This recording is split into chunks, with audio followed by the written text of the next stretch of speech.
सीधे आपको लेकर चलते हैं रामपुर। पहुंच गए हैं मुख्यमंत्री योगी आदित्यनाथ, क्या कुछ कह रहे सुनाते हैं। स्वार की और वहां की रामपुर से जुड़ी हुई समस्याओं का समाधान भी निकालेंगे।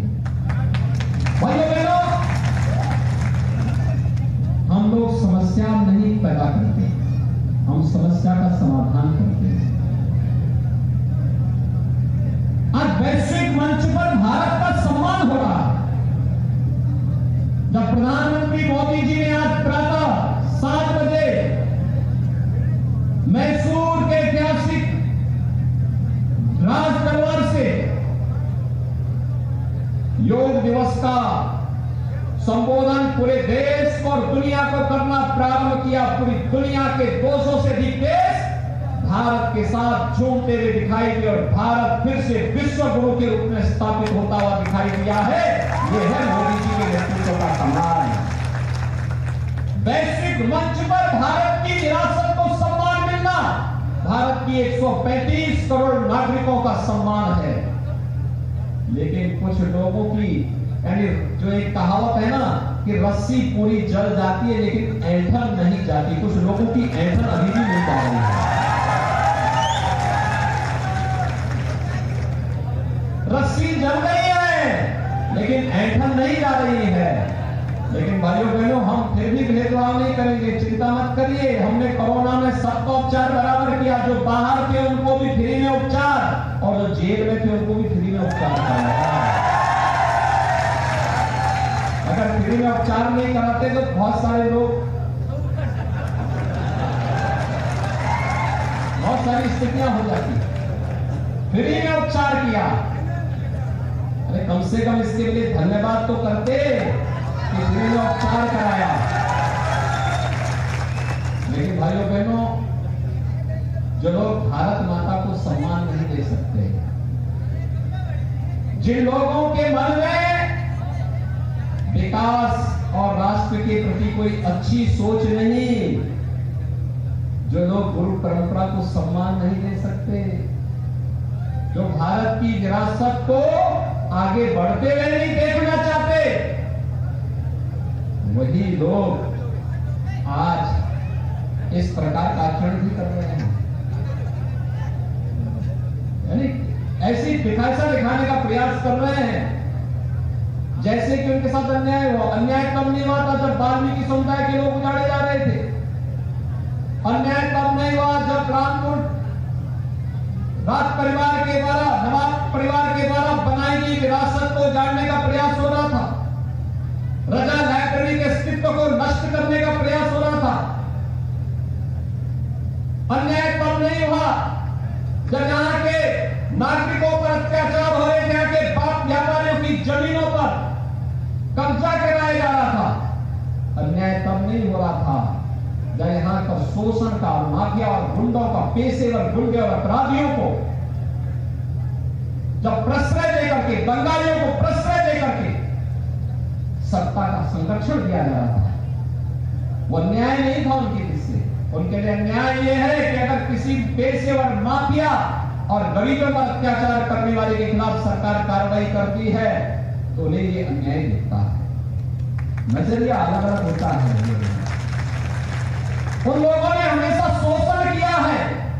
समाजवादी पार्टी आज भी देश में और प्रदेश में किसी भी घर में आप चले जाइए, किसी भी सभ्य परिवार से आप पूछिए ये कौन है, तो एक छोटे से बच्चे से लेकर के बुजुर्ग तक व्यक्ति बोल देगा कि उसको देख करके वो नाक मुंह सिकोड़ दे देगा, इनसे तो भगवान चाहिए। हमारी माताओं ने इस बार विधानसभा के चुनाव में जो अपना आशीर्वाद भारतीय जनता पार्टी को दिया, वो किसी जाति की, किसी मत, किसी मजहब की रही, वो सबने दिया, सबने दिया अपना आशीर्वाद। और इसलिए दिया क्योंकि माताओं की रक्षा के लिए सरकार के जो कदम थे, जो ठोस और मजबूत कदम उठाए गए थे, ये मातृशक्ति का सम्मान होना चाहिए। जो कार्रवाई हुई थी उस कार्रवाई को मातृशक्ति ने पूरी मजबूती के साथ आगे बढ़ाने का काम किया। उन्होंने उसको हाथों हाथ लिया और उन्होंने कहा हर हाल में डबल इंजन की सरकार ही प्रदेश में रहनी चाहिए, और उन्होंने भरपूर अपना आशीर्वाद भारतीय जनता पार्टी के प्रत्याशियों को दिया।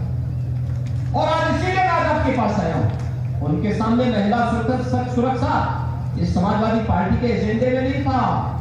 क्या बोलते थे यही लोग जो आज घड़ियाली आंसू बहा रहे हैं? यही लोग क्या कहते थे? महिला सुरक्षा के मुद्दे पर ये लोग माता और बहनों का अपमान करते थे। यही लोग उस समय किस प्रकार की टिप्पणी करते थे? किसी दुराचारी और दुष्कर्मी के लिए किस प्रकार की सहानुभूति की निकलती थी इनके मुंह से? कह रहे लड़के हैं, गलती कर देते हैं, लेकिन आज तो ऐसा नहीं है।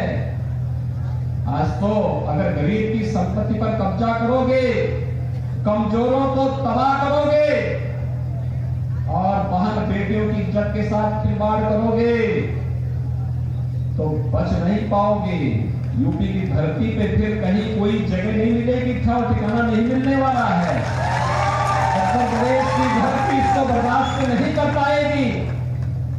उत्तर प्रदेश का नौजवान इसे बर्दाश्त नहीं कर पाएगा। पहले नौकरी निकलती थी, नौकरी के नाम पर पूरा खानदान वसूली के लिए निकल पड़ता था। नौजवान को नौकरी नहीं मिल पाती थी। हमारा सिख नौजवान उसे बाहर जाने के लिए मजबूर होना पड़ता था। आज तो कोई भेदभाव नहीं है, कोई भेदभाव नहीं। 5 लाख सरकारी नौकरी दी है पिछले 5 वर्ष के दौरान, और जिस दिन 100 दिन पूरे होंगे उससे पहले 10,000 और नौकरी लेकर के हम लोग आ रहे हैं। 10,000 नौजवानों की नौकरी और लेकर के आ रहे हैं, यानी 10,000 नौजवानों को नियुक्ति पत्र देंगे सरकारी नौकरियों की। विज्ञापन की बात नहीं कर रहा हूं, नियुक्ति पत्र की बात कर रहा हूं। नियुक्ति पत्र सीधे दो, पकड़ो, अब जाओ अपनी सर्विस ज्वाइन करो। यह है सरकार की कार्यक्रम। 1,61,00,000 नौजवानों को हम लोगों ने निजी क्षेत्र में नौकरी और रोजगार दिया, और 60 लाख परंपरागत उद्यम से जुड़े हुए हस्तशिल्पियों को, उद्यमियों को, नौजवानों को स्वतः रोजगार के लिए सरकार की योजनाओं के साथ जोड़ने का काम भी किया। भाइयों बहनों, ये केवल आंकड़े हमारे नहीं हैं। आज तो उत्तर प्रदेश के अंदर अनएम्प्लॉयमेंट की बात जब आती है और तमाम एजेंसियां, निष्पक्ष एजेंसियां इस क्षेत्र में कार्य करती हैं, वे भी इस बात को स्वीकार करती है कि उत्तर प्रदेश में प्रधानमंत्री मोदी जी के मार्गदर्शन में व्यापक परिवर्तन हुआ है, इस दिशा में परिवर्तन हुआ है। लेकिन विपक्ष का काम ये केवल बांटना है, खिलवाड़ करना है। ये किसी गरीब का हित नहीं चाहते, नौजवान का जीवन उन्नत हो, उज्जवल हो, ये नहीं चाहते। बहन बेटियां सुरक्षित हो, वे नहीं चाहते। किसान खुशहाल हो, वे नहीं चाहते। अगर चाहते तो उनको भी मौका मिला था, वे भी कर सकते थे, लेकिन उन्होंने अपने समय में ऐसा नहीं होने दिया, नहीं होने दिया, होने भी नहीं देंगे। और इसीलिए तो जनता ने भी ठाना है कि डबल इंजन की सरकार को हर हाल में रखना है, और डबल इंजन की सरकार ही कार्य करेगी।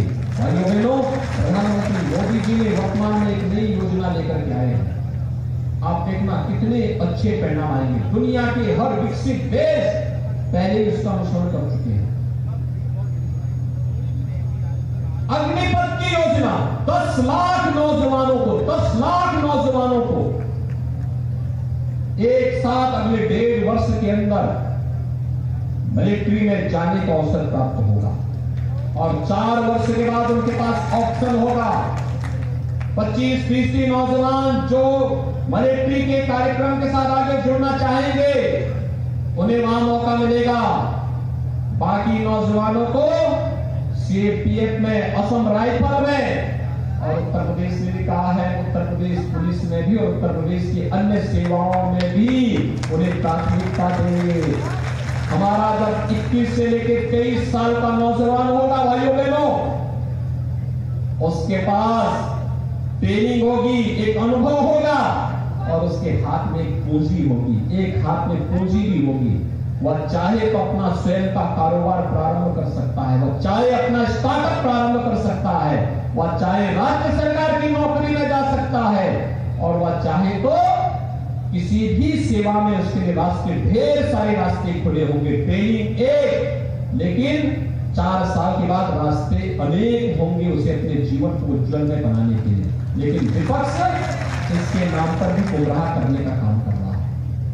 उनके पास कोई कार्य नहीं है, वे केवल गुमराह करने में विश्वास रखते हैं, गुमराह करके उनके लिए राष्ट्रीय सुरक्षा कोई मायने नहीं रखती, विपक्ष के लिए विकास कोई मायने नहीं रखता, गरीब कल्याण कोई मायने नहीं रखता, किसानों का उन्नयन कोई मायने नहीं रखता, महिलाओं की सुरक्षा कोई मायने नहीं रखता, नौजवानों का रोजगार कोई मायने नहीं रखता।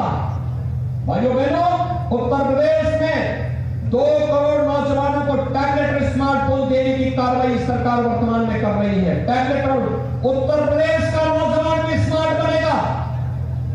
हम टैबलेट और स्मार्टफोन वितरित कर रहे हैं, लगभग 17 लाख नौजवानों तक अपना टैबलेट और स्मार्टफोन हम वितरित कर चुके हैं और जैसे जैसे इसका प्रोडक्शन हो रहा है, मैन्युफैक्चरिंग हो रही है, वैसे वैसे हम वितरण की कार्रवाई को भी आगे बढ़ा रहे हैं। और मैं आप सबको इस बात के लिए आश्वस्त करता हूं, हर नौजवान के हाथ के कार्य हो, हर परिवार का एक नौजवान रोजगार के साथ जुड़ेगा।